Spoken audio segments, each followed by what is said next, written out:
Gracias, buenas tardes. ¿Me escuchan bien? Sí, doctor. Sí, y pueden ver la presentación. Así Sí, es. también. Sí. Ok, pues gracias. Primero quiero agradecer la invitación a participar en este congreso muy pertinente. Eh, El tema, ¿verdad? Como bien mencionó la compañera, lo denomino el trabajo infinito. Es un abordaje estructural, sistemático desde la teoría de la complejidad a lo que es el síndrome de la quemazón o el burnout. Y ya desde el título quiero marcar un punto de partida. Esto no va solo de estrés o agotamiento individual. Esto va desde cómo en la sociedad actual hemos internalizado el discurso de vivir constantemente pensando en ser productivos, en ser de alto rendimiento, eficientes, estar ocupados, el emprendimiento, entre otras cosas que vamos a ir viendo, como parte de la valorización de la vida humana. Eh, ¿Verdad? Me presento formalmente desde Puerto Rico. Mi nombre es Ángel Comar Nazario y he trabajado estos temas siempre trayendo la dimensión estructural de los fenómenos psicológicos, porque para entender mi lectura de cómo mirar el mundo organizacional, nos quedamos incompletos si solamente miramos el interior o las dinámicas al interior de las organizaciones sin mirar que somos seres humanos que habitamos en una sociedad en particular, que hay unas condiciones económicas, sociales, políticas, culturales muy particulares, distintas de otras coordenadas que aún hablando del agotamiento o la fatiga o el estrés crónico, como, ¿verdad? Como son las distintas denominaciones a este fenómeno, aún así lo podemos ver de distinta manera o abordarlo de distintas maneras.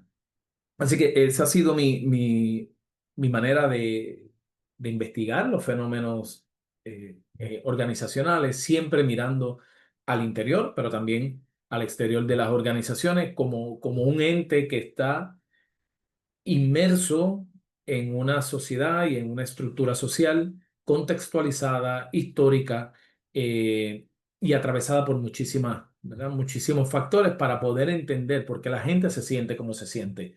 Y lo hablo desde ¿verdad? Desde nuestra realidad en Puerto Rico, que es muy distinta a la de ustedes, compañeros, allá en los países en América Latina o en Europa, ¿verdad? Donde sea que estén actualmente residiendo, pero la mirada estructural ahí sí nos amarra a todos y a todas, porque es un discurso que va más allá de las fronteras de Puerto Rico, sino es una manera de mirar la vida. Y esto responde al sistema mundo neoliberal que actualmente todos y todas vivimos.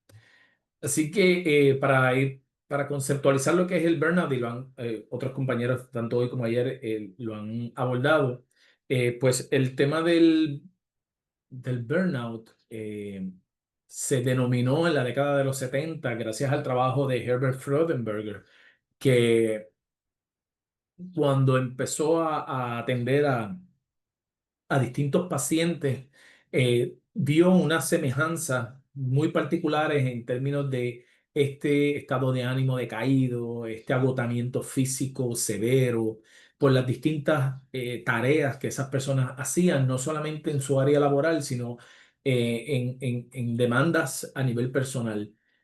Tan así de trabajos que tenían que desplazarse de un lugar a otro porque eran puestos de mayor jerarquía en la organización y fue notando que independientemente el sector donde estaban trabajando esos pacientes presentaban un estado de agotamiento muy similar. Eh, Hasta que en una de ellas, cuando él le dice, ¿cómo tú puedes describir este estado de ánimo que tú sientes, que me estás presentando? Y ella le contesta, me siento quemada. Y de ahí es que él adopta el concepto de burnout para identificar ese estado psíquico, físico y emocional cuando una persona está completamente agotada de sus recursos por las demandas que tiene en su vida particular. Luego en la década de los 80 que conocemos, tanto Maslow y Jackson trabajaron el tema del burnout, lo divide en tres áreas: el agotamiento emocional, la despersonalización y una baja realización personal, como los síntomas evidentes de una persona que está pasando por un estrés crónico, pero centrados en las tareas, en el trabajo, en el empleo que esa persona estaba realizando. Y esa mirada en la década de los 80, en la década de los 90 fue muy útil para entender y visibilizar el sufrimiento de muchas personas. Sobre todo resaltaban en los sectores como la salud, la educación, los servicios sociales, gobierno, entre otros, que lo vimos más reciente cuando se declaró el estado de pandemia a nivel mundial. El, Tanto el magisterio, porque tuvo que trasladarse a la educación en línea de una manera muy abrupta, y claro, los servicios de salud eran los que constantemente estaban en la línea de frente, pues son los que mostraron mayores niveles de estrés, agotamiento, entre otras sintomatologías, por esa demanda tan constante y tan fuerte para trabajar el tema, ¿verdad? En la pandemia. Sin embargo, el cuestionamiento se regresa a sus inicios como lo hizo Herbert Freudenberger en la década de los 2000, 2010 hasta la actualidad, de que según el mundo ha ido transformándose y se ha ido complejizando ya por la globalización, el Internet, la tecnología y entre otras cosas, eh, el mirar el burnout o el estrés crónico meramente en el individuo y su capacidad de manejarlo y superarlo se quedaba corto. Y hay autores que empezaban a señalar que el sistema, la estructura en que vivimos, tiene unos valores muy particulares que de manera muy sutil se han adentrado en nuestras culturas, que nos indican que debemos ser constantemente productivos, que debemos emprender proyectos, no para demonizar quien haga eso, pero son exigencias que ya provienen desde sí. Y y ya entonces volví ahí, hace que ampliemos la mirada del burnout, como lo hizo en sus inicios el autor, porque él veía, según sus pacientes le indicaban, que el cansancio era por las exigencias no solamente del trabajo, sino también mantener sus matrimonios, su familia, su reputación social, etcétera, pues eran mucha carga para una sola persona. Así que regresamos o se replantea al mirar el burnout otra vez desde una mirada más amplia y no desde un individuo que para evitar el señalar si sabe o no sabe manejar el estrés. Eh, y eso nos lleva a hacer una serie de preguntas. Si no es falta de herramientas para superar el estrés o de afrontar el estrés o de resiliencia, sino ese exceso de productividad, de estar siempre disponible, de siempre estar ocupado, de siempre estar conectado. Eso pudiera ser el que más y más personas estén sintiéndose agotados y agotadas fuera de las tareas de su empleo.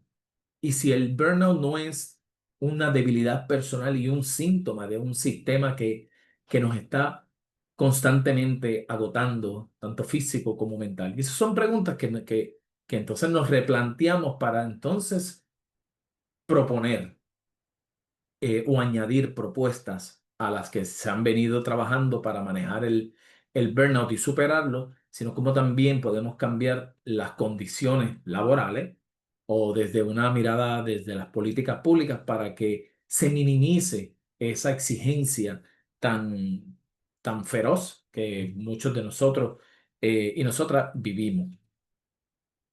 Este caballero es un filósofo coreano, les recomiendo este libro de una lectura bastante ligera, se llama La Sociedad del Cansancio, y esta persona, este filósofo es el que establece claramente que el burnout es producto de este sistema neoliberal que, como les mencioné, los valores que trae es el que internalicemos que yo puedo hacer todo lo que yo me proponga, que yo debo superarme, que debo potenciar todo mi talento, que debo explorar nuevas rutas, que debo superar mis propios límites. Y si dentro de ese proceso de límites o de obstáculos me decaigo o opto por no continuar, se responsabiliza mis decisiones porque está de mí la responsabilidad de superarme. Así que es un foco muy individualista, lo que provoca un exceso de esfuerzo físico y mental para que podamos estar constantemente competitivos, productivos, eficientes, etcétera. Y esto viene también como parte de los valores del sistema neoliberal, viene también como este sentido disfrazado de un sentido de libertad. Nosotros aquí podemos hacer lo que deseemos. Yo quiero cambiar de carrera, puedo hacerlo. Quiero emprender un proyecto, puedo hacerlo. Merezco hacerlo. Eh, si me esfuerzo lo suficiente, lo puedo lograr. Y en esencia sí, pero dentro de el sistema que vivimos tiende a ser más como un mecanismo de control que unas rutas de posibilidad. Ahora, contrario al sistema capitalista al inicio del siglo XX, en donde teníamos un supervisor que nos estaba mirando y nosotros teníamos que estar haciendo las tareas constantemente para que la producción pudiera salir en el término establecido, ya no es tan así, sino que esa orden de ser eficiente, de ser productivo, de ser perfecto, de estar siempre disponible, ya lo tengo internalizado.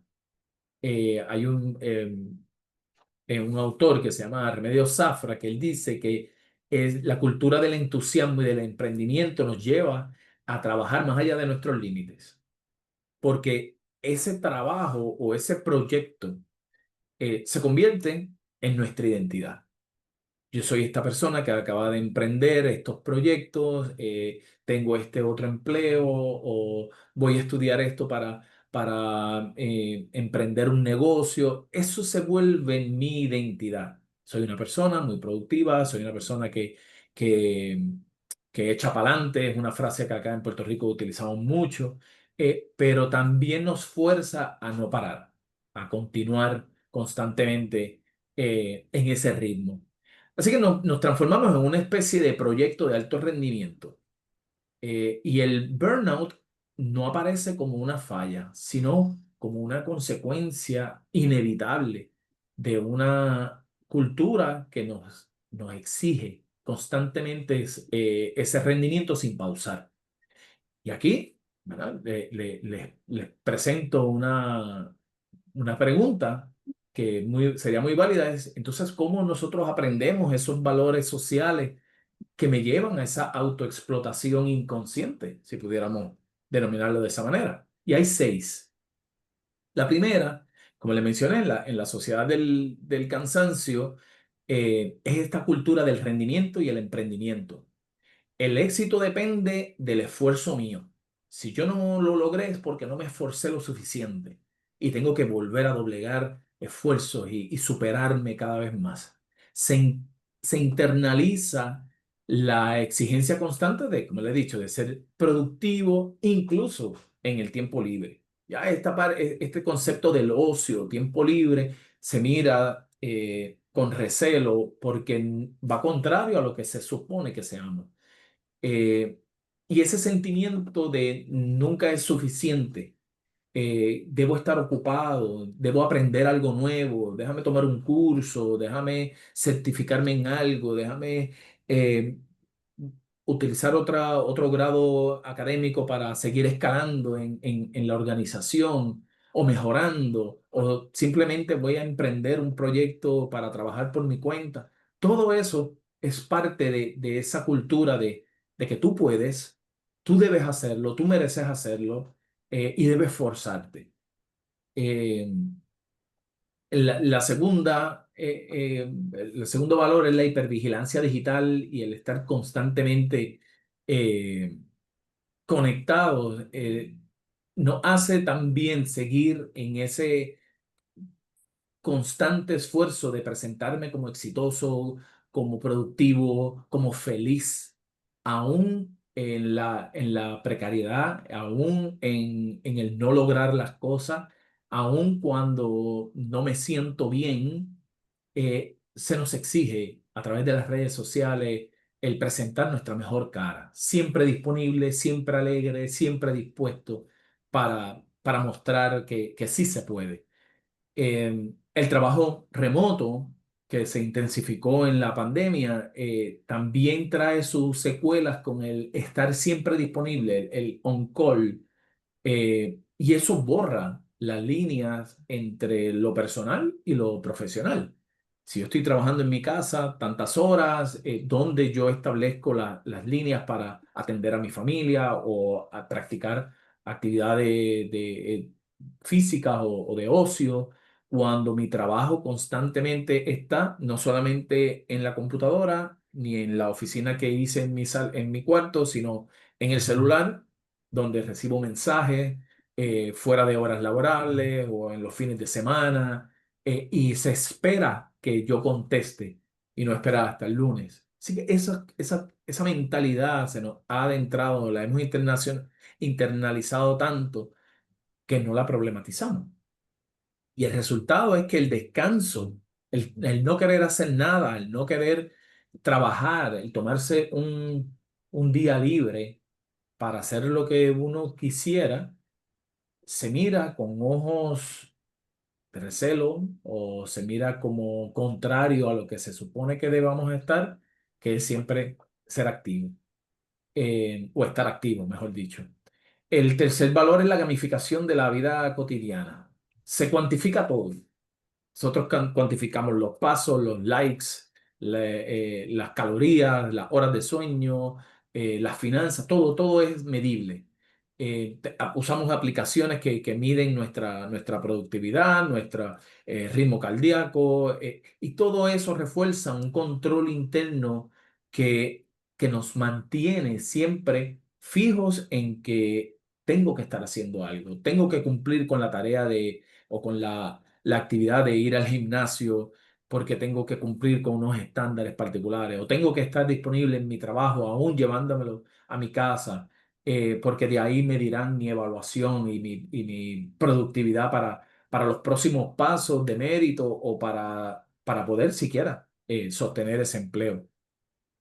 Así que esta gamificación se vuelve como lo menciona Bill Chung Han, es el yo se crea como una empresa y debo estar mejorando constantemente y debo ser competitivo constantemente.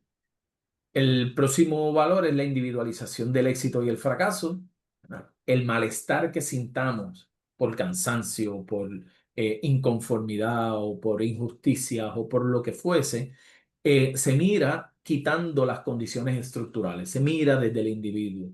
Ese agotamiento, esa irritabilidad, eh, esa apatía o esa eh, ansiedad social que pueda provocar el estar constantemente activo, entonces se mira desde el individuo, que es el quien tiene los problemas, es el que debe resolverlos, y se medica también o se patologiza esas acciones porque no está cumpliendo con el estar siempre activo y eficiente.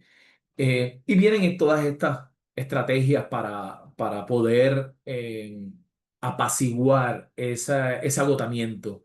Y vemos las estrategias del mindfulness, de los coaching, y otras, los yoga y cualquier otras actividades que de momento nos puede ayudar a encontrar un espacio de descanso o de reposo para regresar de nuevo a la carrera y continuar, ¿verdad? Siendo, ¿verdad? Eficiente. La invisibilización del trabajo de cuidado es uno de los agotamientos más frecuentes que pasa desapercibido. Es un trabajo emocional, es un trabajo que recae mayormente en mujeres, también hay hombres, pero predomina el cuidado de las mujeres y no se reconoce como un trabajo, se reconoce como una tarea que debe hacerla por amor ¿verdad? Que se espera que lo haga. Y este tipo de trabajo también produce un desgaste, también cansa eh, y también provoca el burnout. Y el resultado es que se exige siempre estar disponible y estar bien para cuidar a las otras personas, aunque eso implique el olvidarse del autocuidado. Y finalmente, la precariedad estructural como norma. Aquí el autor Ignacio Martín Baró decía que las políticas de los países regulan nuestras vidas laborales. Aquí en Puerto Rico, ¿verdad? Hablo de Puerto Rico, el cómo se estructuran las jornadas extensas, 8 o 10 horas, dependiendo de los trabajos, con la flexibilidad laboral, cómo esa estabilidad que tenían muchas personas para la década de los 50 y 60 pues ya no es tan así. No tenemos trabajos estables a término ¿verdad? Un término más extendido para poder jubilarnos y tener una pensión que nos sostenga en nuestras últimas fases de vida. El pluriempleo, por la misma precariedad existente, tenemos tres, cuatro trabajos o empleos a la misma vez, la ausencia de beneficio, la competencia. Esto genera un estado de supervivencia constante, donde el agotamiento es evidente que salga, que se manifieste, pero no solamente se da de manera psicológica, sino que también es por las condiciones materiales. Y el resultado de este último es lo más peligroso, a mi entender, es porque se normaliza el vivir al borde, se normaliza el que esa carrera constante, esto que les vengo compartiendo, es parte de nuestra vida. Y al estar yendo tan rápido, no nos detenemos a cuestionarlo. Si no lo cuestionamos, pues es muy difícil que lo podamos transformar. Y otra de las concepciones del burnout era que se enfocaba, como les mencioné, en la década de los 80 al empleo, a esa relación con un patrón sobre las condiciones, las tareas, la jornada, las condiciones laborales, etcétera. Así que tenemos que distinguir, ¿verdad? Y hay varios autores que así lo proponen, que debemos repensar el concepto del trabajo, que no es solamente lo que hacemos en la oficina. Criar a nuestros hijos es trabajo, cuidarlos, sostener vínculos afectivos con amistades, con compañeros, con la comunidad, limpiar la casa, cocinar, todas esas acciones que son vitales para que nuestra vida cotidiana funcione, se invisibilizan. Por tanto, el agotamiento que yo sienta a raíz de estas tareas no se considera un burnout. No se considera porque la concepción era por las tareas, las condiciones laborales, las relaciones dentro de la organización, etcétera. Así que esa mirada de que el trabajo no es solo empleo, por tanto el burnout se abre hacia otros órdenes de nuestras vidas, es importante.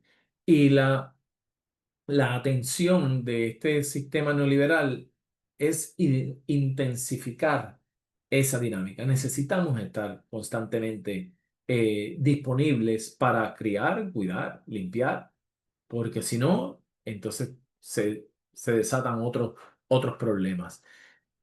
Así que tenemos que darlo todo en nuestro empleo, en el hogar y en las redes sociales.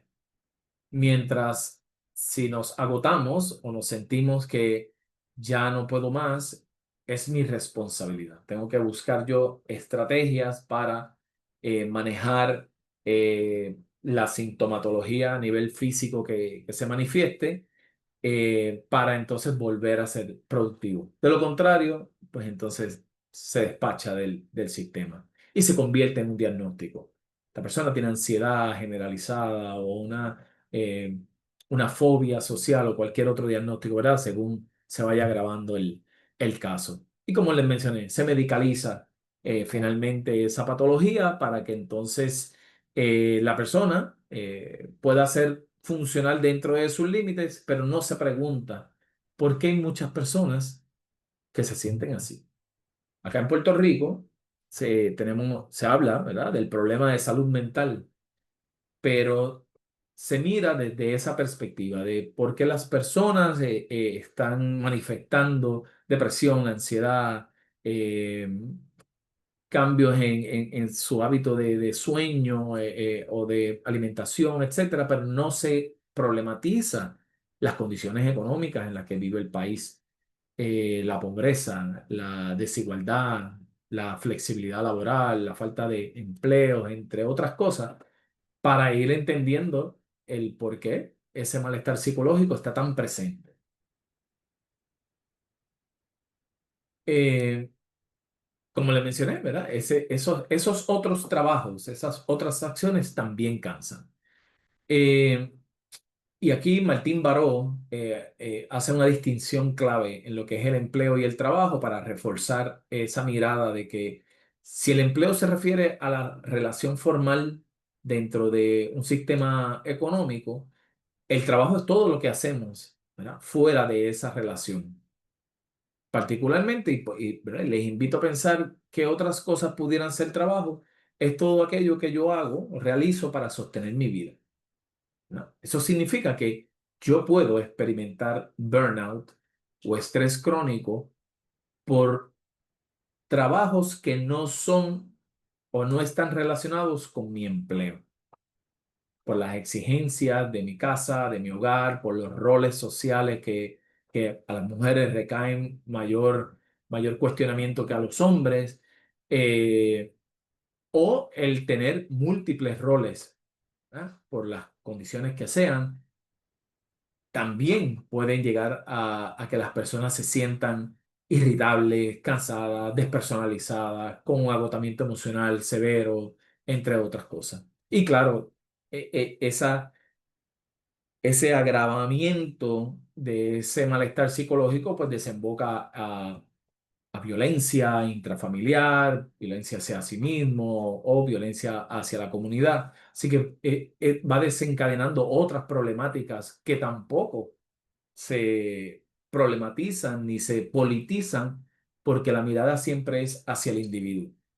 Es en la cabeza de ese individuo donde se origina el problema del burnout.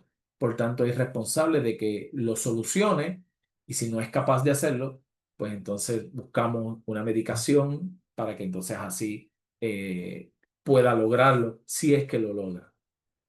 Así que este matiz es fundamental para comprender por qué tantas personas se sienten así de agobiadas y cansadas estando fuera de un empleo remunerado o siquiera personas que están en paro o en el desempleo. Este autor, Mark Fisher, dice que él usa el concepto del realismo capitalista. Él dice que es más fácil pensar o imaginarse el fin del mundo que el fin del capitalismo.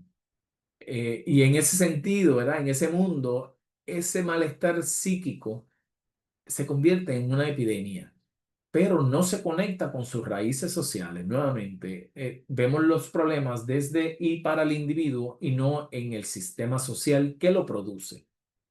Eh, Y el burnout se manifiesta o se vuelve una forma de precarización emocional.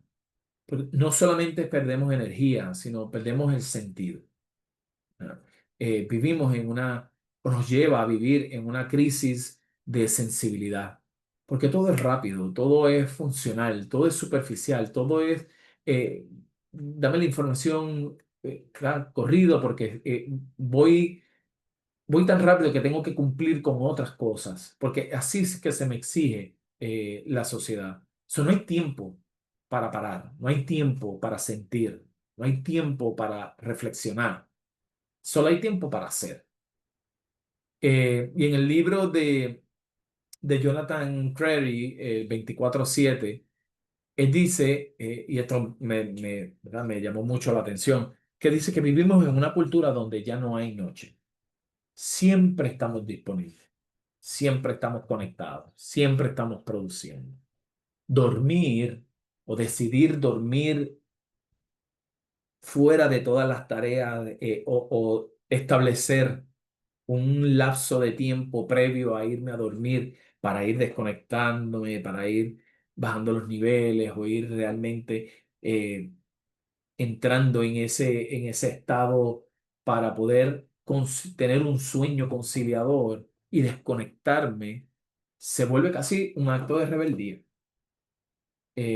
¿Verdad? Imagínense, o les invito a pensar en nuestras vidas, si cuando enviamos un mensaje o a una persona y vemos que de momento no nos contesta, o esa persona decidió, no, hoy me levanto, no voy a contestar ningunos mensajes, ni voy a tener el celular conmigo, eh, lo respondo más adelante, cuando entienda que puedo dedicarle tiempo a eso, porque ahora quiero hacer otras cosas para mí. Esa desconexión, esa decisión tiende a ser un acto de rebeldía, porque inconscientemente pensamos y esperamos que nos respondan, que las personas estén ahí, que un mensaje de texto sea respondido a la brevedad posible.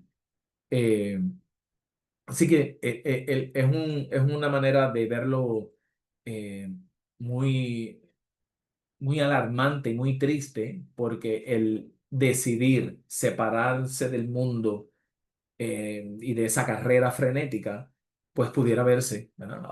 O considerarse como algo negativo, ¿verdad? O una falta de sensibilidad o de cortesía por no responder eh, ¿verdad? Al tiempo que uno espera. Eh, otros autores como Aníbal Quijano nos dicen que el burnout también tiene una dimensión colonial. Las formas de explotación actuales siguen reproduciendo las desigualdades históricas. El trabajo más agotador, por lo general, lo sigue haciendo tanto físico, emocional como socialmente los mismos grupos que han estado históricamente vulnerabilizados. Las personas de la raza negra, las mujeres, los migrantes, entre otros. Así que en ese sentido, Ignacio Martín Baró volvía y replanteaba desde la mirada de la psicología de la liberación, decía que no podemos hablar de la salud mental sin hablar de justicia social. El, el sufrimiento que yo pueda estar experimentando, o personas cercanas o lejanas, como lo podemos ver a través de las redes sociales o de las noticias, ese sufrimiento tiene raíces políticas. Pero si lo vemos desde ese grupo, desde esa etnia que no se parece a mí, que no tiene nada que ver conmigo, pues me desvinculo y no puedo problematizar las condiciones, el sistema que vivimos. Así que Ignacio Martín Baró insistía, se decía, si no vemos las raíces políticas, terminamos culpando a las personas por no soportar lo insoportable.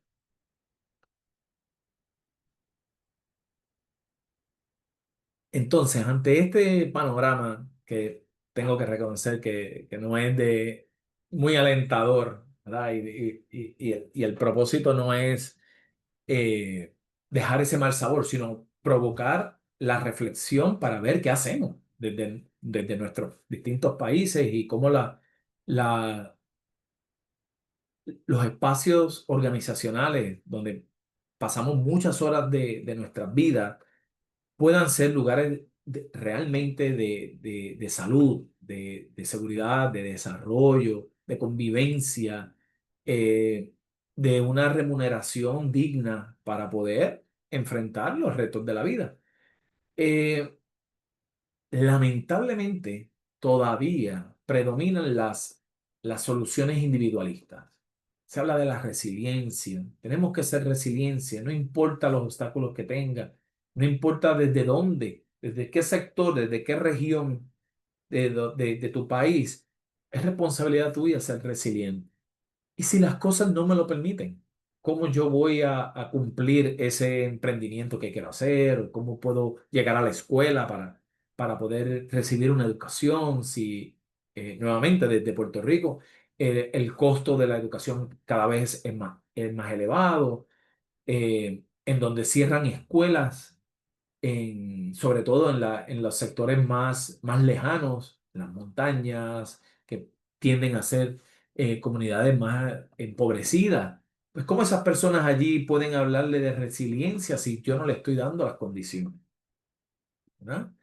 Eh, y aún así, en la ciudad también, si no tengo transporte público, no tengo un trabajo que me permita tener un auto para moverme a buscar empleo o para llegar al empleo que tengo, pues son condiciones que me pueden imposibilitar ese deseo o ese proyecto de libertad de que yo tengo el derecho a a superarme, ¿verdad?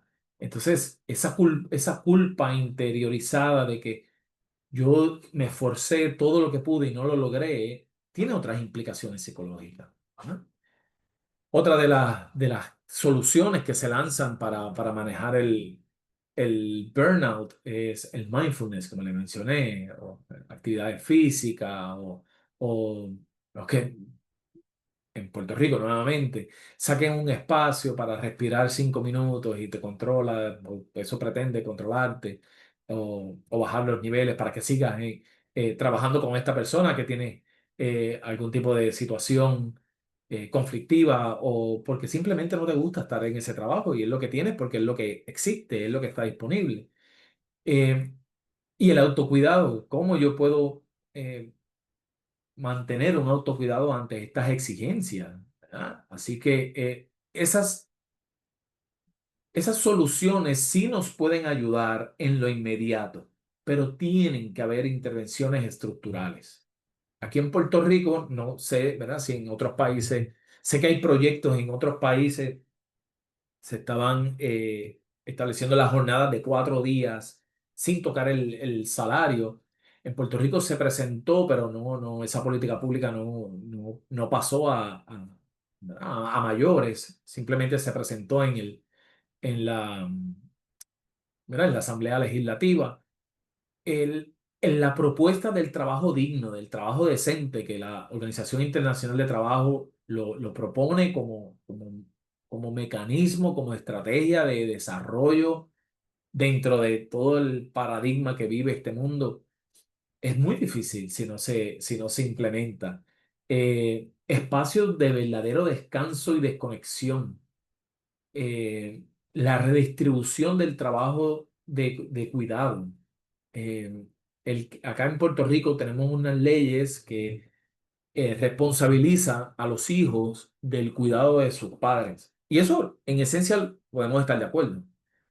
Pero, ¿qué sucede cuando dentro de este sistema que estamos viviendo, todos los hijos están o con múltiples empleos, o tienen familias, o tienen un trabajo de 8 horas, y sus padres viven solos y están desarrollando, por lo general, algún tipo de demencia? O simplemente quitándole algún tipo de condición que no pueden manejar porque ya dentro de dentro de esa edad avanzada pues pierde la movilidad o estos reflejos inmediatos cuando están manejando.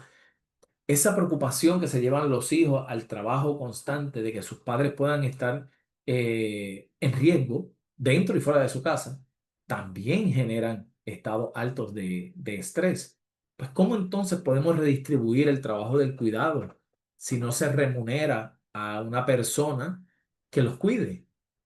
En Puerto Rico, hace unos años atrás, se presentó una legislación para reconocer el empleo doméstico como el trabajo doméstico como un empleo, para que se creara todo un sistema de retribución y se le pagara a las personas que, por las razones que sean, se tienen que quedar en sus casas cuidando a los hijos o cuidando a sus padres por las condiciones que fueran.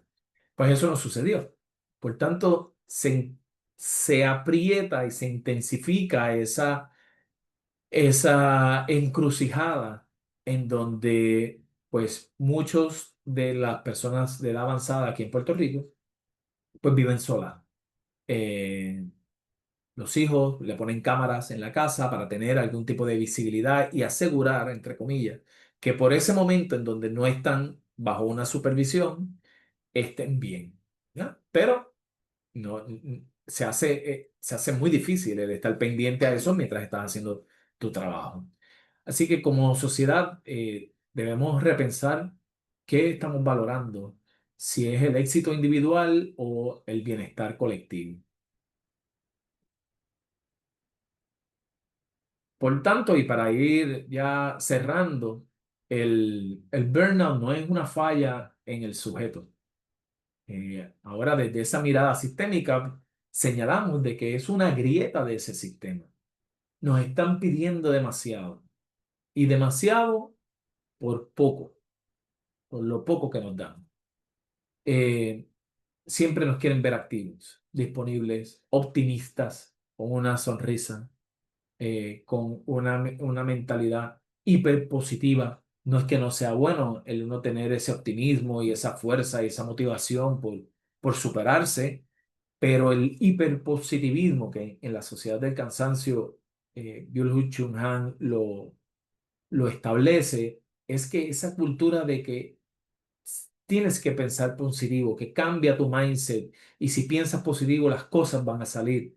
Eh, Aun cuando estés agotado, te invalida ese sentimiento o ese estado natural de un ser humano cuando se ha desgastado a ese nivel. Así que tenemos derecho a detenernos, a cuestionar, a imaginar otros ritmos de vida, otras formas de vivir, de trabajar y de estar en el mundo. Y les dejo el espacio ahora para alguna pregunta, comentario o si quieren compartir alguna experiencia, observación sobre este tema y espero, ¿verdad?, que haya servido de reflexión.